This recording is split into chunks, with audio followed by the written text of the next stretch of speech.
Hello everyone, welcome to our Kids in the Kitchen Cook with top chef over here, Jason Chin. We're experiencing some little technical difficulties right now. So Jason and I were just gonna chat a little bit about, what to expect for tonight's little presentation here. So Jason, what are you gonna make for us here? So we're gonna do a local style fried rice, what we call empty the fridge fried rice. Pretty much anything goes, and it's a good way to use up leftovers. It's very filling. So how often do you make this? Once a week, every other week. It's one of those, like, I can make a super fast breakfast. I can have it at dinner. I can have it at lunchtime. I almost always have the stuff in the fridge, in the pantry. We always wonder, what to do with extra rice. We always got tons of extra rice, but hey, this is one way to do it. Right here, looks exciting. We got a lot of things over here. But give us a couple minutes, and we'll be right on. So I guess kind of go over what we got going on. So I already cooked the rice ahead of time. I cooked it 2 days ago, stuck it in the fridge. If we use fresh rice that's already been, like, it's still hot, the thing comes all mushy, and we're not trying to make mochi, we're making rice. So I put it in a bag, right? And then Ms. Ueda is gonna help us mush it up in a little bit to break up the clumps, and then we're gonna get that in there. So that's all leftovers. All this other stuff is, might have a little bit of spam left over from something, or got half a pack of lapchang from something.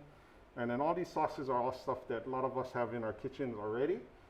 But again, anything goes. So we get fried rice from China, fried rice from Korea, from Japan, Southeast Asia, and the Philippines. And all those cultures, when they came to Hawaii, this is one of those things that they could make and have in common. And it's super good, It's always so good, It's a good breakfast. It reheats good. It's just kind of one of those things that everybody loves. So, But in the meantime, we would like to thank our PTSA. We have our PTSA president over here, Sharmao and Tanya. So we want to thank them for helping put this together, and the rest of the PTSA Ohana. Thank you again for all your support and help. We also want to thank the tech guys. Our tech team is awesome. With Jason, we got Evan and Corey over there helping. And we also got two bystanders over there with Miss Ushiroda and Miss Kumashiro helping out tonight. Are we ready to go? Yep. All right, let's roll. Here we go. So, first thing we want to do is cut up all our meats. Okay? So I've got half a block of Spam. So whenever we're cutting stuff, so kids at home, right, we don't want to be handling our knives and stuff like that without mom and dad's help. Okay?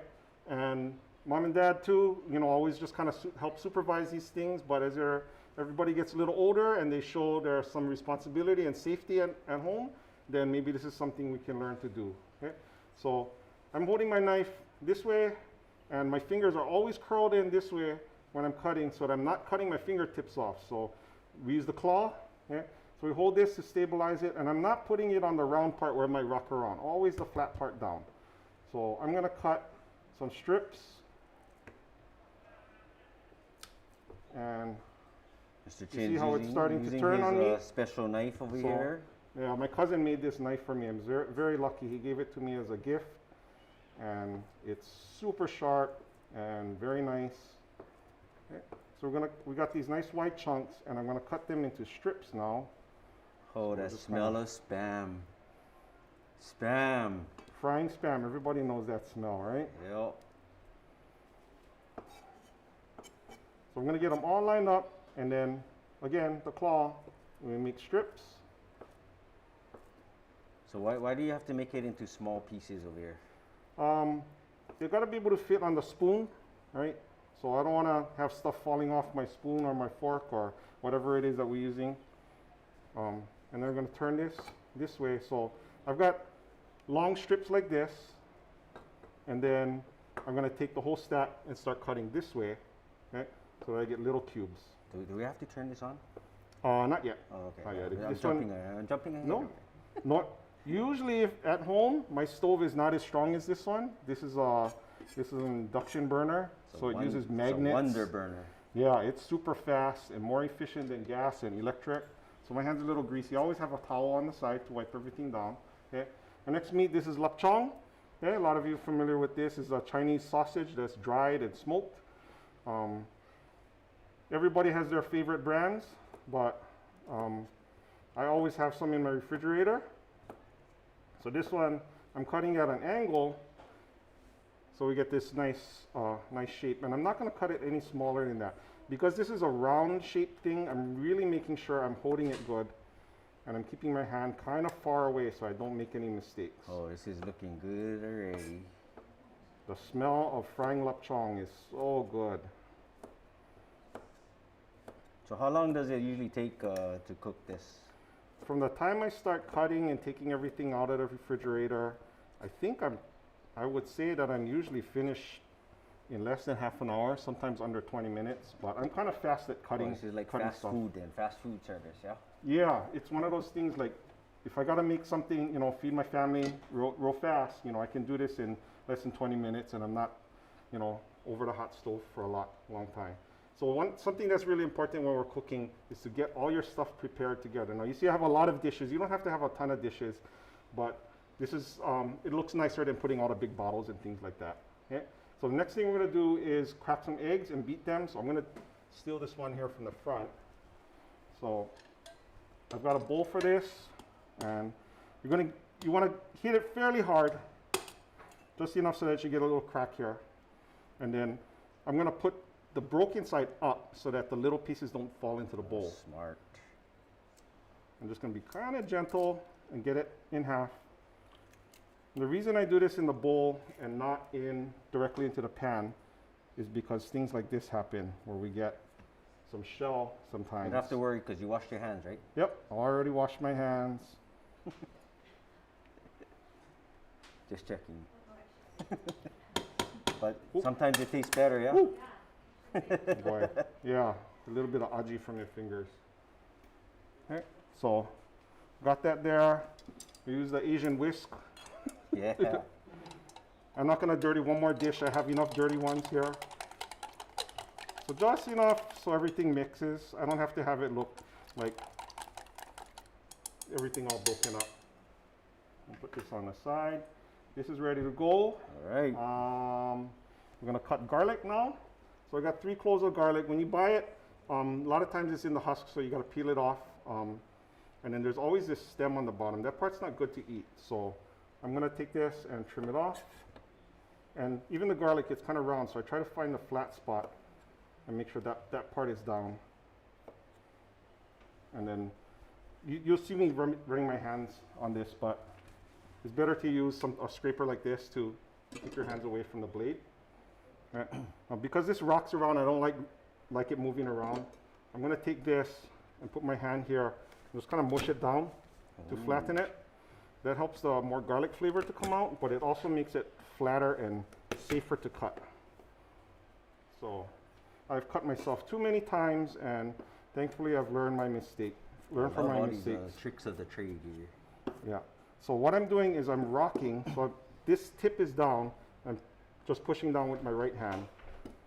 So I'm just moving as I go. I'm not pushing real hard or anything. And just keep moving until it gets to the size that I want. We got somebody knocking at the door already. I think they can smell it from outside. So how do we know, like, well, Mr. Ueda, when you make fried rice at home, like, how do you know how much is enough stuff? I just keep going until it fills me. Yeah. Yeah, for me, it's like, I just let my heart tell me how much Yeah, garlic to yep. put. So this is 3 cloves of garlic, yeah, which is might look like kind of a lot, but we have a lot of rice. And I never really thought about putting garlic in. What does garlic do to it? Oh, it makes it super yummy. It's like this, it's that thing that just kind of like makes you feel really good. Garlic. Yeah, it smells really good. You know, it's like unctuous, you know. I'm just putting these on the side because I'm gonna cut some green onions next. So again, I'm doing all my cutting ahead of time so that I don't have to deal with it later. And by the way, if you guys have any questions for Mr. Chin, you folks can write it in the chat. And we have Mrs. Ushiroda over there She's gonna checking. Yeah, she'll ask your questions, and then we'll try to answer them. So let's take these green onions. Yeah, one more. Come over here. So these are from my yard. Okay, these don't have the roots on them, so I cut it just above the roots because another green onion will come back out afterward, and so I don't have to buy green onions at the store anymore because they just keep coming out. And then when they get real big and mature, then they drop seeds and more baby green onions come out. Nice and fresh. So I learned a trick from watching a lot of people cook, that instead of cutting all the way across, to cut it in half and bring this over here, and I do half the amount of cutting strokes so I can get everything done faster. So there we go. Okay, and again, I'm keeping my hands far away enough that I'm not worried about cutting my fingers.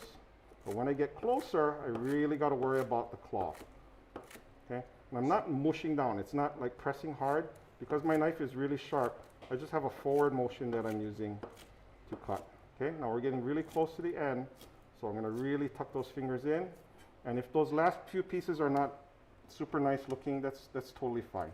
Okay, this is not a, we're not putting this in Food and Wine magazine. This is empty the fridge fried rice. So you keep mentioning that you have to use a really sharp knife, even though it's a little dangerous. But what's the difference between a sharp knife and a dull knife? A super dull knife is not going to cut through your stuff very easily, and you can get really hurt because a lot of times people using dull knives, they try to push really hard. When you push really hard, you might slip, you might cut your finger. So I keep my knife super sharp. I can do that at home because I have sharpening stones and all those kinds of tools, but there are plenty of people out there that do it professionally. You can take your knife to them and they'll sharpen it for you. So sometimes a sharper knife is a safer knife. It's actually a much safer knife, yeah, because I know I can trust it to do the job well very easily. I don't have to work very hard. And if I'm using a lot of effort, you're probably doing it wrong. Okay? When I put my knife down, I always put it down facing away from me so that it doesn't slip towards me. So remember now, safety, we have all these little safety tips also. So, you know, it's not only about cooking, but you got to learn how to do it right, do it properly, and do it safely. Okay, so let's go over our other ingredients. So we have the egg finished already. We have our lapchang, our spam. We cut garlic. We've got cut green onion. Okay, we're gonna do 2 halves of this. We're gonna do it up to a certain point, and then if we want a kimchi fried rice, my friend taught me how to do it with some frozen peas in there. And then we've got kimchi. This is from Mr. Kim's family's store, Kilmoku Produce. Shout out to them. This is my favorite kimchi. You can use anything that you've got at home. We got shoyu, little oyster sauce, gochujang. I don't know why this is here. That's empty. We got gochujang, which is a Korean chili paste. And we've got some butter here, salt, a little MSG if you like that. We got pepper, and then we're gonna have some oil in the pan in a little bit. But now that we're done prepping, Mrs. Ushiroda, do we have any questions from our audience? We sure do. The first question comes from Kai Takamura, and he's wondering what that thing is that you're using to push the garlic down with. Oh, okay. That white thing, huh? So this white thing here, this is what they call a dough scraper. So this is for, bakers use this a lot. Our cafeteria staff, our baker uses this to pick up the dough, to scrape it off the bowl, scrape it off the counter. One of these costs like $3 or $4, and you can buy them online. You can buy them in restaurant supply places. They have metal ones too. I like the plastic one because it's really light. It's easy to clean.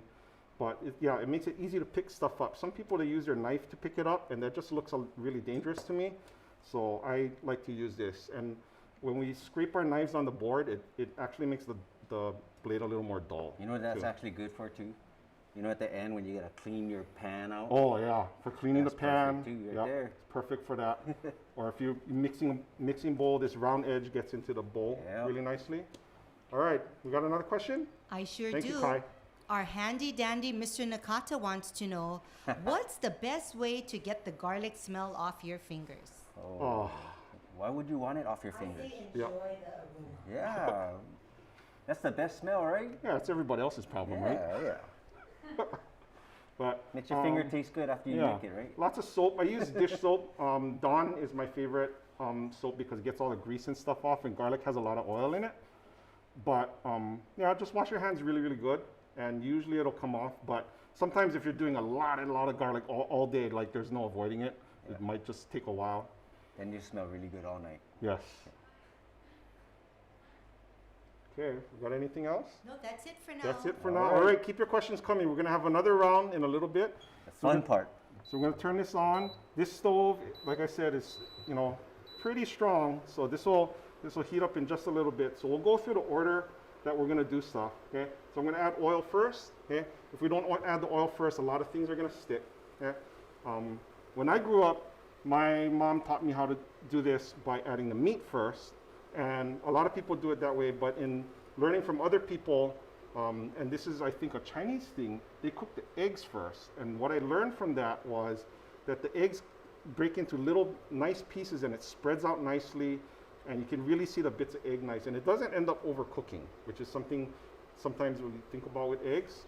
So I noticed not everybody has a little wok, but this thing looks like a little wok here. Is that better? Yeah, I like the wok because it has the high sides and I can fit a lot of stuff. I can move things and I don't have to worry about it spilling out, but you can totally use a regular frying pan. That's what I use sometimes when I don't have my wok with me. This one's flat on the bottom, so it sits nicely and doesn't roll around. But yeah. This stove is a bionic stove. Yeah, this stove is powered by hot already. magnets. There's no actual heat, so it's really safe, but it's also super fast. Holy So smokes. it's vibrating the pan, the molecules in the pan, and we can see the smoke, okay, coming out. That's how I know that it's ready. So this is about medium high or so. I don't want to go too high because I'm going to burn my stuff. So I use this squirt bottle just because it's a little bit cleaner. It doesn't make a lot of mess. And then I'm just going to let this move around a little bit. When my oil is shimmering, then I know that we're ready to go. Yeah. Oh, we can hear a little sizzle. So here we go with our egg. So this is all going to happen super fast. So stay with me. Yeah. What are you gonna mix it with? So we have a plastic spatula here. Okay. If you're doing this in a non-stick pan, you definitely want to use plastic. If you use metal, you're going to scratch up your pan. Okay. So I just kind of move this around, get the wet parts to the bottom. Just keep moving it. I'm not trying to keep it all in one big mass in the end. This is exciting.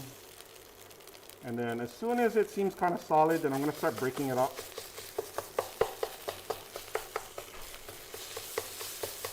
So if we don't break it up now, we're going to have really big chunks of egg. And that might mean that some people get egg and other people don't. This is 2 eggs, but you could put more if you want. I don't know. I like to put more stuff than I think I need. Nobody gets mad when they don't Can have never enough have, yep. stuff, right? And But you I can think always if eat it later. Yep.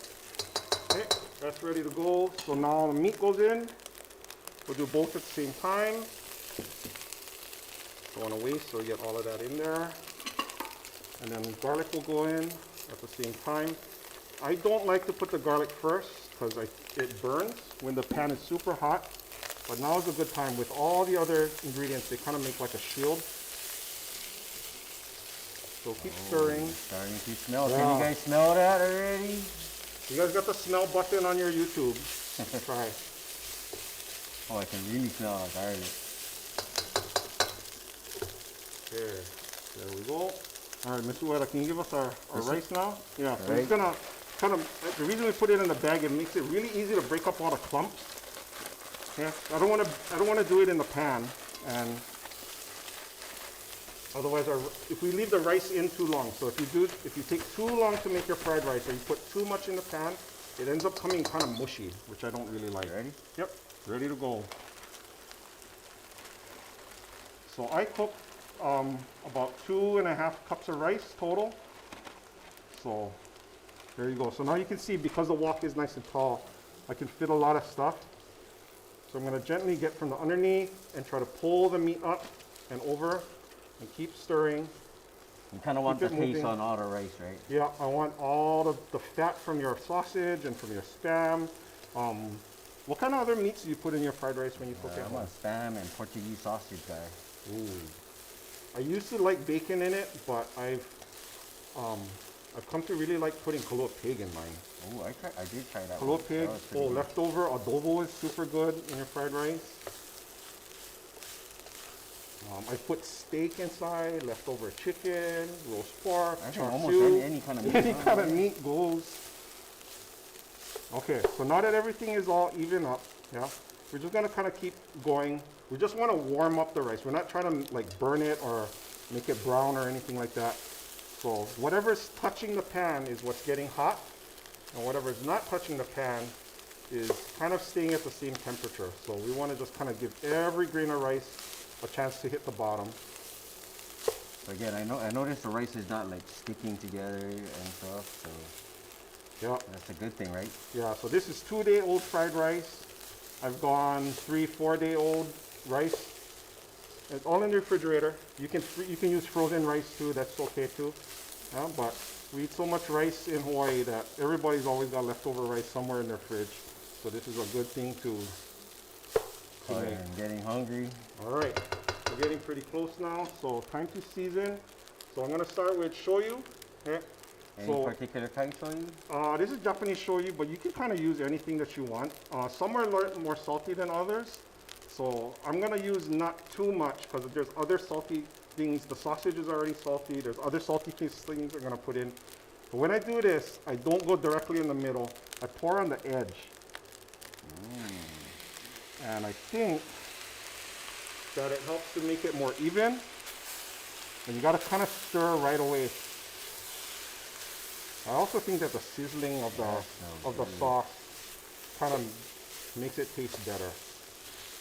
That's like, So that's my, that is good. and we got oyster sauce. Usually I just go straight from the jar, from the bottle and dump it. Okay, So how come you put this one in the middle? this one, it doesn't spread as, it doesn't soak in like the shoyu does. So this one will spread out a little bit more evenly.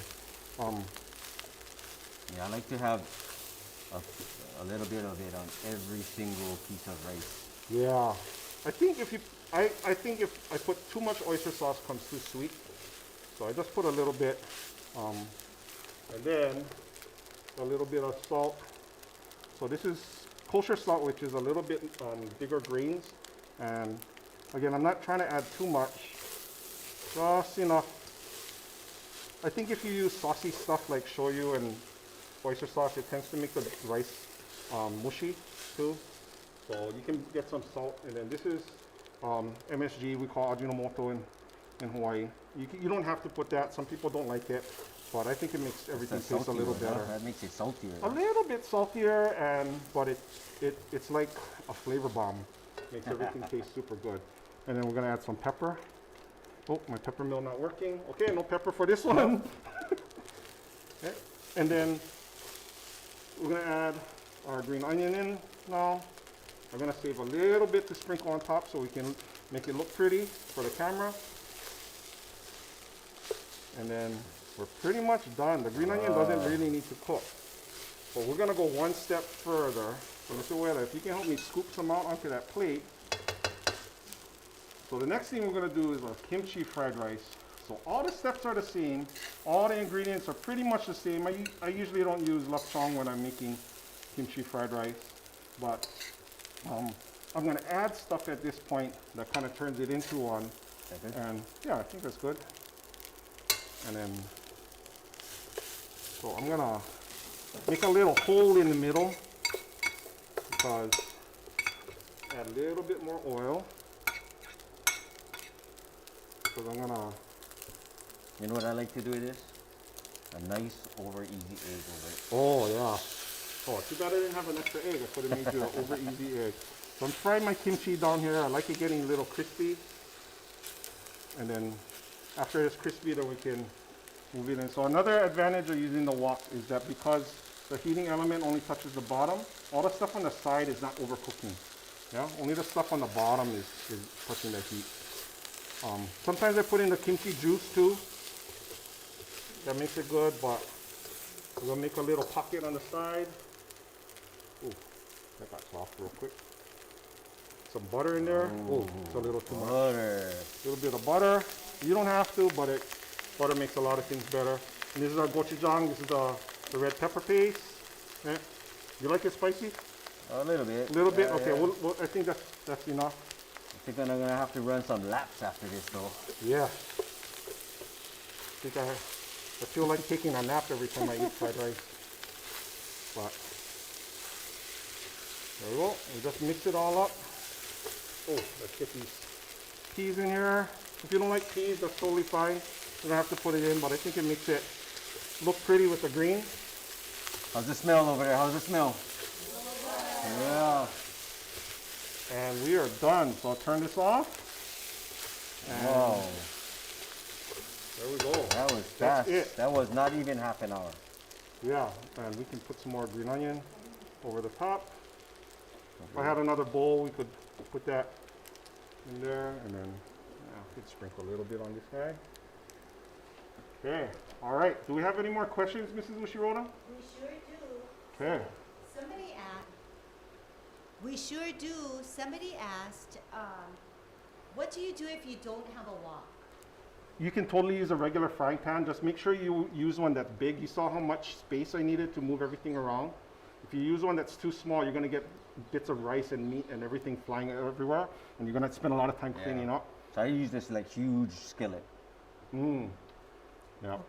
Okay, Mr. Chin, one of our long ago students, Lauren Miller, wants to know whose kitchen is that and how long have you been cooking? Oh. Yeah. We just built this at the school, and actually, no, just kidding. Yeah. So we're actually in room 33 in our tech room where we shoot our morning broadcasts and do a lot of other stuff. So we actually have a green screen behind here. The kitchen you see behind us is actually just a picture from the internet. It's a very nice kitchen though. It is a nice kitchen. Yeah, we like to pretend. I wish I could have a nice kitchen like that. But I've been cooking since I'd say maybe like 9 or 10 years old. My grandma used to teach me how to cook. My mom would teach me how to cook. I learned how to cook in Cub Scouts. And When you like to eat, you learn to cook, right? yes. Yeah. And when grandma says if you want to eat, you got to learn how to cook, There you go. then you do it. And thankfully, my grandma taught me so many good things that I now know how to make. And my mom is a fantastic cook too. So many things to be learned when you're really young. So get in there. There's so much stuff that you guys can do as kids. Another question, Mr. Chin, is what is an alternate if you don't have oyster sauce? You can totally leave it out. You could just do the shoyu. And there's, if you're a vegetarian, you don't have to put any meat in it. If you're vegan, you don't even have to put the egg there. You can do an all veggie fried rice. They make vegetarian oyster sauce too, which is really good. That is actually a great question. That's a really good question. You don't have to have oyster sauce. There's fried rices that don't use any oyster sauce at all. You know what I'd say? Put plenty extra meat. Yeah, more flavor. The main thing is we're just adding flavor. That's all we're doing. Yeah. Anything else? Nope, that's it That's for now. it. That last question about the oyster sauce was from Miss Vanessa in the office. Oh, thank you for your question. I She think she's always gonna be has cooking. oyster sauce, though. I think. Huh? She always has really smart questions Yeah, too. So she has somebody to go to right downstairs, yeah. who is also a very awesome cook too. Yep. All right, Mr. Ueda, you want to taste it? See if I did a All good right, job. let's do it. We have another bowl here. No. Can we get another bowl? We have our live studio audience here. Yeah. Yay! But let's take this time right now. So as you folks are cooking along, or if you're cooking a little bit later with us, parents, please take some pictures. And Mr. Rockwell sent out a thing. You can go to my school website and get the link to upload your pictures. And then we're also going to be doing a PTSA cookbook later on this school year. So please, I'll keep eating. please share your family recipes, the things that you love the most, and you can share that with more people. So good. Is it? So again, close up, we want to say thank you again. Thank you for joining us on Kids in the Kitchen. Maybe we might do this again, or maybe we might do kids in something else. So, you know, keep in touch. We'll be maybe every other month or something. We'll try and put something together with the PTSA. You know, like again, we have such an awesome PTSA. They support us with everything, so we want to support them with everything too. So, you know, I know we were just finishing up our fall fundraiser, but it's never over. You know, this is what we have, courtesy of PTSA.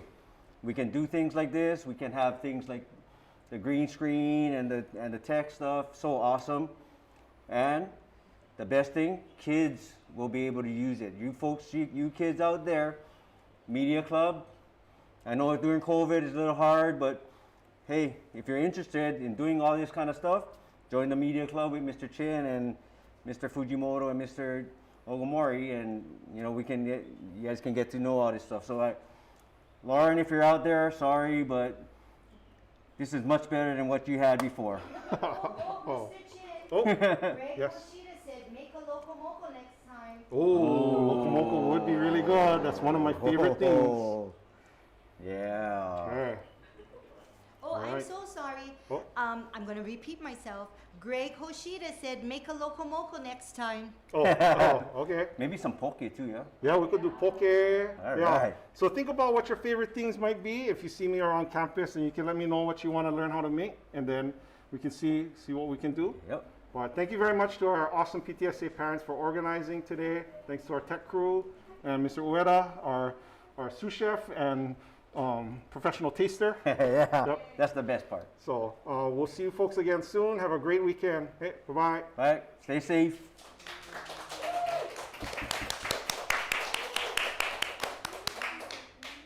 Let me come with my bowl. All right. Hey.